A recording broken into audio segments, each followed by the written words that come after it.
오늘은 퀴즈를 하나 하면서 말씀을 시작할까 합니다. 성탄절에 부르는 찬송가 가운데서 같은 가사인데 그런데 곡이 다른 두 개의 찬송가가 있습니다. 무엇인지 아시겠습니까? 가사가 똑같아요. 그런데 다른 곡이에요. 그런 두 개의 찬송가가 있습니다. 어떤 찬송입니까? 바로 그 어린 주 예수라는 찬송입니다. 현재 우리 새 찬송가로 따지면 108장과 그리고 114장입니다. 108장은 그 어린 주 예수 놀 자리 없어 이렇게 되고요. 그리고 114장은요 그 어린 주 예수 놀 자리 없어 이렇게 됩니다. 더 듣고 싶으시겠지만 여기까지만 하겠습니다. 이 찬송가는요 3절로 되어 있는데 1절, 2절은요 그 가사가 작자 미상입니다. 알려지기는 19세기에 펜실베이니아 살던 어떤 익명의 작사가가 아이들을 위해서 동시로 쓴 것이다 이렇게 되어 있어요. 그런데 그게 너무 좋으니까 거기에다가 그 당시 꽤 유명한 찬송시 작가였던 맥파렌드라고 하는 사람이 3절을 붙였어요. 그리고 나서 그 찬송시를 가지고 굉장히 많은 사람들이 너무 좋으니까 곡을 붙이기 위해서 여러 개의 그런 그 찬송이 계속 불려진 겁니다. 그 중에 가장 유명한 것 두 개가 바로 우리 찬송가에 실린 거예요. 자, 어떻게 해서 이렇게 되었을까요? 어린이들을 위해 지어진 아주 단순한 그런 찬송시인데 거기에다가 그 시대에 꽤 저명한 그런 찬송시 작가가 3절을 붙이질 않나. 그걸 가지고 수많은 사람들이 곡을 붙여서 찬송가를 만들질 않나. 그래서 우리 찬송가에 두 개의 다른 찬송가로 같은 가사가 올라오질 않나. 이게 어떻게 된 거냐. 솔직히 그 찬송시는요 그야말로 아주 단순한 겁니다. 어린이들을 위한 동요시기 때문에 아주 단순한 거예요. 그런데 이것이 그럼에도 불구하고 이렇게 많은 사람들에게 은혜를 끼치는 것은 바로 그 시가 노래하고 있는 그 내용 때문에 그래요. 그 내용이 뭡니까? 그것이 바로 아기 예수가 구유에 누였다는 것이죠. 아기 예수가 구유에 누였다. 자, 아기 예수가 구유에 누였다. 이건 단지 그냥 어떻게 그럴 수가 있어? 세상에나 안 됐다. 어쩌지? 이러고 말 그런 반응을 보일 그런 이야기가 아니에요. 이것은요, 정말 영적으로 이것을 제대로 바라보고 그리고 이걸 제대로 그 말씀을 받아들이면 인생이 뒤집어질 영적인 엄청난 은혜를 담고 있는 하나님의 역사하심. 바로 그것입니다. 그래서 이런 찬송시의 일도 일어난 것이죠. 자, 무슨 근거로 그렇게 말하느냐? 바로 성경을 근거로 그렇게 말합니다. 우리 12절 말씀을 함께 읽겠습니다. 12절 같이 읽겠습니다. 너희가 가서 강보에 쌓여 구유에 누여있는 아기를 보리니 이것이 너희에게 표적이니라 하더니. 자, 보세요. 성탄의 그 소식을 전하는 천사가 목자들에게 뭐라고 말을 했습니까? 구유에 누여있는 아기를 보리니 이것이 너희에게 표적이니라 라고 하지 않았습니까? 아기 예수가 구유에 누여있다. 이걸 갖다 뭐라고 불렀어요? 표적이라고 불렀다고요.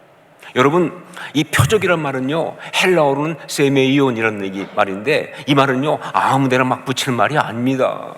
특히 천사가 하나님이 육신을 입고 이 땅에 오신 이 엄청난 소식을 전하면서 이 단어를 썼다고 한다면 이것은요 바로 놀라운 하나님의 역사하심이 나타난 것, 그걸 말하는 그 자체로도 엄청난 단어예요.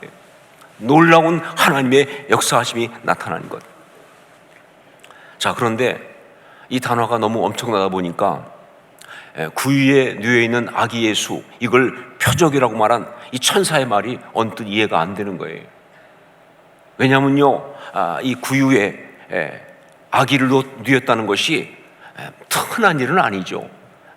굉장히 특이한 일이긴 하지만 그렇다고 표적이란 말까지 쓸 수 있겠어? 라는 생각이 들 수밖에. 자, 그러다 보니까 그 많은 주석가들이 이걸 주의하면서 그러면서 이렇게 말합니다. 표적은 아기 예수가 구유에 누워 있는 그 상황을 가지고 표적이라고 한 것이 아니라 바로 아기 예수 자체가 표적이다라는 뜻이라고 그렇게 주석을 다른 것이죠. 언뜻 보면 맞는 말 같아요. 그러나 여러분, 성경 말씀을 문맥 그대로 보면 아니요. 아기 예수가 구유에 누워 있는 것, 바로 그것이 표적입니다. 성경은요, 아기 예수가 구유에 누워 있는 것을 굉장히 중요한 의미가 담긴 그런 영적인 상징으로 보고 있어요. 사인으로 보고 있어요. 이것이 잘 나타난 것이 누가복음에 보면요, 그래서 이 이야기를 할 때 처음부터 일부러 이걸 강조하고 있다는 것을 볼 수가 있습니다. 우리 6절 7절 말씀을 함께 읽겠습니다. 6절 7절 같이 읽습니다. 거기 있을 그때에 해산할 날이 차서 첫 아들을 낳아 강보로 싸서 구유에 누웠으니 이는 여관에 있을 곳이 없음이로라. 아이를 해산해야 하는데 방이 없어요.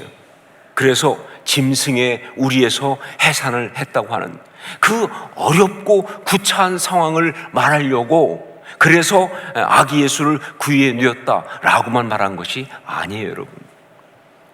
오죽하면 애를 구유에 누웠겠어. 그 힘든 상황만 말하려고 이 표현을 쓴 것이 아니에요. 여러분, 이게 복음서잖아요. 그러니까 이 복음서의 말씀을 가지고 정말 성탄의 이야기를 하면서 이 성경이 굳이 그 구유에 누워있는 아기 예수를 말하는 것은요, 이 자체가 이 말씀을 받아 읽는 사람들한테 엄청난 역사가 된다는 뜻이죠. 이 원독자들, 처음 이 말씀을 받는 사람들에게, 모든 사람들에게 바로 말이죠, 이 말씀은 제대로 받아들이기만 하면 엄청난 영적인 은혜가 되는 그런 영적인 말씀이기 때문에 성경이 계속 강조하면서 이 말씀을 하고 있는 거예요. 구유에 누워있는 아기 예수, 그것이 도대체 어떤 의미이기에, 거기에 어떤 은혜가 들어있기에, 그리고 이 말씀을 제대로 듣고 받아들이는 사람들에게 어떤 역사를 행하시기에 성경은 그것을 그렇게 강조하고 있을까? 두 가지 이유입니다. 첫 번째가 뭐냐? 우리를 향한 하나님의 성육신의 사랑입니다. 거기에 들어있는 것은, 그 말씀 속에 있는 정말 중요한 메시지는 우리를 향한 하나님의 성육신의 사랑입니다. 요한복음 3장 16절, 하나님이 세상을 이처럼 사랑하사 독생자를 주셨으니 이는 그를 믿는 자마다 멸망하지 않고 영생을 얻게 하려 하심이라. 이 유명한 말씀에 나오는 것처럼 그렇게 성탄의 의미는 뭐냐? 한마디로 하나님의 사랑이죠. 하나님이 우리를 사랑하셔서 독생자를 주셨다는 거예요. 독생자를 주셨다 무슨 얘기입니까? 그렇죠. 하나님 우리를 사랑하셔서 당신이 친히 육신을 입고 이 땅에 오셨다, 그거 아닙니까? 성육신의 사랑이에요. 이게 성탄의 의미죠. 성육신의 사랑. 그런데 그 성육신의 사랑이 얼마나 크고 감동적인 것인지, 이걸 정말 우리가 실감할 수 있도록 그렇게 표현하고 있는 가장 기가 막힌 표현이 바로 뭐예요? 구유에 누워있는 아기 예수라는 거예요. 구유에 누워있는 아기 예수. 이 구유 이야기가 나왔으니 말하지 않을 수 없는 이야기가 있습니다. 제가 미국에서 목회할 때 저희 교회 한 권사님이 계셨는데, 그분한테는 굉장히 자랑스러운 남동생이 한 명 있었습니다. 근데 그분은 위클립 성경 번역 선교사로 파푸아 뉴기니아에서 사역하고 있는 홍성호 선교사님이라는 분이었어요. 거기에 있는 외딴 섬인 신베리라고 하는 섬에 이제 성경 번역 선교사로 간 거예요. 거기는 한 5천 명 정도 사람들이 살고요. 그들이 사용하는 언어는 만다라라는 말입니다. 그런데 글이 없어요. 그래가지고 성경도 당연히 없죠. 그래서 가서 그들한테 성경을 번역하는 그런 사역을 했고요. 지난 2010년에 24년 만에 신약 성경을 다 번역했다고 하는 그런 소식을 제가 들었습니다. 그런데 이 홍성교사님 부부가 제게 전해준 이야기 가운데 정말 기억에 남는 것은요, 바로 오늘 말씀. 아기를 낳아 강보에 싸서 구유에 누였다 하는 부분을 번역할 때 이야기였습니다. 문제가 된 게 뭐냐면요, 이 신벨이라는 섬 사람들한테는요 구유라는 개념이 없다는 거예요. 왜? 그들은 목축을 안 하니까. 그러니까 구유가 없어요. 그러니까 처음에 이거 어떻게 번역할까 하다가 이걸 처음에는 나무 상자, 작은 나무 상자 안에 누였다 했더니 다들 어떻게 이해하냐면 아기 예수가 낳자마자 죽은 것으로 이해하는 거예요. 왜? 그 나라는 유아 사망이 많아요. 그러다 보니까 아기를 나무 상자 안에 넣었다? 그건 죽었다는 뜻이죠. 그래서 이거 안 되겠다. 그래가지고 이걸 어떻게 번역할까? 함께 형제들하고 모여가지고 하면서 이 홍성 교사님이 구유라는 게 뭔지를 설명했다는 거예요. 이거는 짐승을 키울 때 그 짐승의 먹이를 담는 그 통, 밥그릇, 통을 구유라고 한다. 그랬더니 말이죠, 같이 있던 청년들이 그렇다면 그게 돼지 먹이를 주는 커다란 조개 껍데기. 그 나라는 다른 동물은 안 키우는데 돼지는 키워요. 근데 그 돼지를 갖다가 먹이를 줄 때 그냥 바닷가에 큰 조개 껍데기를 갖다가 거기다가 막 그냥 먹고 남은 거 부어가지고 주거든요. 그걸 갖다가 뿌쭈 끼엠이 이렇게 말한답니다. 그 나라 말로 뿌쭈 끼엠이. 그거 말하는 거 아니냐라고 이제 그들이 얘기하더라는 거예요. 그러더니 그때 한쪽에 있던 사람이 말도 안 된다. 아니 어떻게 아기를 그렇게 더러운 곳에다가 누일 수 있냐고. 우리들도 안 그러는데 어떻게 하나님의 아들이 그런 곳에 누일 수 있냐고. 말도 안 된다고. 그런데 그때 홍성 교사님이 성령의 감동이 와가지고 아니다, 그게 맞다. 예수님이 태어나서 처음 누인 곳이 바로 그런 더러운 짐승의 밥그릇이었다. 하나님이 우리를 사랑하셔서 이 땅에 오시면서 우리를 구원하시기 위해서 바로 그런 곳에 누이신 것이다. 이렇게 말하는데 그때 성령의 감동이 그들을 잡았다. 그러면서 듣던 청년들이 막 눈물을 흘리기 시작합니다. 홍성희 사람도 같이 울고, 하나님의 그 사랑 때문에. 그렇습니다. 구유에 누워있는 아기 예수, 이것은 우리를 향한 우리 하나님의 누구도 막을 수 없는 놀라운 사랑의 이야기입니다. 이게 성탄의 정말 중요한 메시지예요. 여러분, 우리가 이 세상을 살면서 무엇으로 진정 행복해집니까?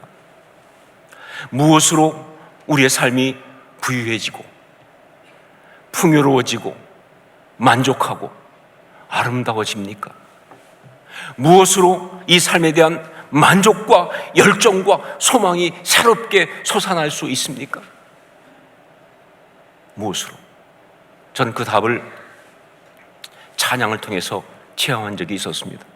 물론 알고 있었지요. 하지만 정말 새롭게 온 존재로 그렇게 체험한 그런 적이 있습니다. 그건 한 20여 년 전에 제가 내적 치유 세미나라는 것을 미국에서 했는데, 그때 그 내적 치유 세미나를 하는데 그 찬양 인도하는 분이 새로운 찬양을 가지고 나와서 찬양을 했어요. 그 찬양이 설경욱 목사가 만든 그 사랑 얼마나라는 찬양이었습니다. 다 표현 못해도 나 표현하리라. 다 고백 못해도 나 고백하리라. 다 알 수 없어도 나 알아가리라. 다 닮지 못해도 나 닮아가리라. 그 사랑 얼마나 아름다운지, 그 사랑 얼마나 날 부욕해 하는지, 그 사랑 얼마나 크고 놀라운지를, 그 사랑 얼마나 나를 감격하게 하는지. 앞부분의 찬양에도 물론 은혜가 되었지만 그 뒷부분, 그 사랑 얼마나 라고 말하는데, 정말 내가 하나님의 사랑을 얼마나 놀라운 사랑을 받았는지 이게 새삼 깨달아지면서 말이죠, 그야말로 통곡이 나오더라고요. 정말 그 즈음에 그렇게 많이 울어본 적이 없었어요. 그리고 그렇게 행복했던 적이 없었습니다. 내린 결론은 뭐예요? 울어야 행복하다예요. 울어야 행복하다. 그 은혜가 얼마나 엄청났던지요, 그때 그 내적 치유 세미나를 마치고 그 다음 주에 이제 한국에 나와서 그 장로회 신학대학 사경회를 제가 인도한 적이 있었어요. 그래가지고 한국에 나와서 사경회를 인도하는데, 첫날 제가 이제 사경회 설교하기 위해서 강단 뒤에 있고 앞쪽에는 그 학생들이 서서 이제 찬양을 먼저 하는데, 그 중에 이 찬양을 하는 거예요. 그 사랑 얼마나. 그래서 막 찬양하는데 저도 뒤에서 그 사랑 얼마나를 막 따라 부르는데 그 찬양을 같이 부르는 그 순간에 그때 받았던 은혜가 다시 임하는 거예요. 막 정말 눈물이 터지기 시작하면서 막 진짜 감동이 오기 시작하는 거예요. 그 사랑에 대한. 그런데 정말 그 은혜 받으면서 한쪽에서 생각하니까 큰일 났더라고요. 이거 끝나고 나면 나가서 설교해야 되는데 이 상태가 이러면 안 되는데 말이죠. 너무 은혜를 받으니까. 그래가지고 제가 막 그 은혜 받는 중에 이렇게 기도했습니다. 주님, 여기서 이러시면 안 됩니다. 여러분, 그렇습니다. 하나님의 사랑이 우리를 행복하게 합니다. 하나님의 사랑이 우리를 부욕해 합니다. 하나님의 사랑이 우리를 아름답게 합니다. 왜냐하면 하나님의 사랑이 우리를 감격하게 하니까요. 그 하나님의 사랑이 어떤 사랑이냐? 그것이 바로 성육신의 사랑입니다. 십자가의 대속의 사랑과 함께 그것이 바로 성육신의 사랑이에요. 우리를 구원하시기 위해서 하나님이 친히 육신을 입고 이 땅에 오신 그 사랑, 그거 말하는 것입니다. 여러분, 우리가 정말 이렇게 구원받은 건 그렇죠. 우리가 하나님께 간 거 아니잖아요. 하나님이 나를 찾아오신 것이죠. 나를 구원하기 위해서 나의 이 더러운 죄악의 삶의 자리까지 친히 찾아오신 바로 그 사랑 때문에 우리가 구원받은 거 아니에요? 그 사랑이 바로 우리를 그렇게 행복하게 하는 것이다. 그 사랑을 가장 드라마틱하게, 정말 영적으로 정말 드라마틱한 상징적인 그런 표현으로 보여주는 말씀이 바로 뭐예요? 구유에 누워있는 아기 예수예요. 나를 향한 우리 하나님의 성육신의 사랑이 어떤 것인지를 그대로 보여주는 바로 그런 말씀이 되는 것이죠. 두 번째, 또 한 가지, 구유에 누워있는 아기 예수. 여기에는 어떤 의미가 들어가 있느냐, 어떤 메시지가 들어가 있느냐, 바로 우리의 가치, 존엄성이라는 요소가 들어가 있습니다. 우리의 가치, 존엄성. 구유에 누워있는 아기 예수, 그것이 어떤 영적인 의미를 담은 하나님의 역사인가, 이 또 한 가지를 너무 잘 보여주는 것이 바로 앞에 제가 말씀드렸던 그 어린 주 예수라는 그 찬송시입니다. 참 놀랍죠. 그 찬송시의 1절은요 말씀드린 하나님의 성육신의 사랑이에요. 하나님의 성육신의 사랑. 그 어린 주 예수 늘 자리 없어 그 귀하신 몸이 구유에 있네. 저 하늘의 별들 반짝이는데 그 어린 주 예수 꼴 위에 사네. 네, 귀하신 분이, 하늘의 별처럼 그렇게 높고 아름다우신 분이 우리를 위해 기꺼이 이 땅에 오셔서 구유에 누워있다 라고 말하면서 이 성육신의 사랑을 1절이 정말 단순하면서도 아주 심오한 그런 고백으로 노래하고 있어요. 자, 그런데 2절을 가보면요 노래의 맥락이 달라집니다. 1절하고는 다르죠. 2절은 저 육축 소리에 아기 잠깨나 그 순하신 예수 우시지 않네. 귀하신 예수를 나 사랑하니 새날이 밝도록 함께 하소서. 거기는요 아기를 누이기에는요 너무 열악한 곳이었습니다. 정말 험악한 곳이었습니다. 냄새나고 더럽고 거기다 짐승들이 울어대며 소리를 내니까 아기가 잠을 잘 수가 없는, 잠을 깰 수밖에 없는 바로 그런 아주 열악한 곳이었다. 그런데 그 상황에서 그래서 아기 예수가 깰 수밖에 없었지만, 잠을 못 자고 깼지만, 그런데 아기 예수는 울지 않고 그 가운데 평안하게 누워 계시더라 하는 것이죠. 물론 우셨는지 안 울었는지 알 수가 없죠. 그렇죠? 성경 어디에도 아기는 안 울었단 말은 나오지 않아요. 그러나 여러분, 이건 노래하는 자가 성령의 감동으로 받은 은혜입니다. 이거는 어떤 팩트보다 강한 메시지죠. 노래하는 자가 성령의 감동으로 받은 거예요. 자, 그리고 이어서 고백합니다. 그런 귀하신 예수를 내가 사랑한다고. 그러니까 새날이 밝도록 나와 함께 해 달라고. 무슨 얘기냐? 이 세상을 살아가는 내내 나도 그 예수님처럼 그렇게 고귀하게 가치 있게 어떤 환경 속에서도 평강을 지키면서 그렇게 아름답게 살아가고 싶다는, 아니 살아가겠다고 하는 그러한 간구, 그런 결단의 고백인 것이죠. 그렇습니다. 구유에 누워있는 아기 예수, 그건 뭘 말하느냐? 존엄성을 말합니다. 존엄성. 어떤 상황, 어떤 환경 속에서도 무너지지 않는 바로 그 가치를 얘기하는 거예요. 영어로 표현하면 dignity라고 하는 말이죠. dignity. 제가 영어 단어 중에서 정말 좋아하고 그리고 귀하게 여기는 단어 가운데 하나가 바로 이 dignity라고 하는 단어입니다. dignity, 품위, 위엄, 이 의미를 담은 존엄성, 그리고 자존감, 이걸 말하는 그야말로 제게는 인생 단어와도 같습니다. 우리의 인생 단어예요. 우리 예수님은요, 비록 있을 곳이 없어서 구유에 뿌쭈뿌쭈 깸 짐승의 밥통에 누워 있지만, 그러나 그 디그너티는 조금도 손상되지 않고 그야말로 아름다우셨다. 그 모든 산에 가서 경배를 할 만큼. 이게 무엇을 말하는가? 그렇습니다. 예수 그리스도, 그 예수 그리스도를 우리의 주님으로 믿고 고백하는 우리가 그리스도인으로서 이 땅 가운데 그렇게 살 수 있다. 그 약속이에요. 여러분, 하나님을 믿고 신앙의 삶을 산다고 해도요, 이 세상을 살면서 수많은 어려움과 고난을 겪을 수 있습니다. 우리 예수님께서 구유에 누이신 것처럼 그렇게 말이죠. 우리도 말이죠, 가난이나 혹은 질병이나 아니면 관계 속에서 갈등과 어떤 싸움이나 혹은 실패와 실수 때문에 오는 정말 비참하고 수치스러운 상황에 빠지는 것 등등, 우리들의 구유에 우리가 누일 수밖에 없어요. 그런데 우리가 신앙이라고 한다면, 우리가 그리스도인이라고 한다면요, 예수 그리스도를 주로 고백하고 하나님의 자녀가 된 그런 사람이라고 한다면, 우리는 그 열악하고 그 험악하고 그 정말 힘든 상황 속에서도요, 우리의 존엄성, 우리의 디그니티를 지켜낼 수 있어요. 아무리 가난해도요, 우리는 비참하지 않습니다.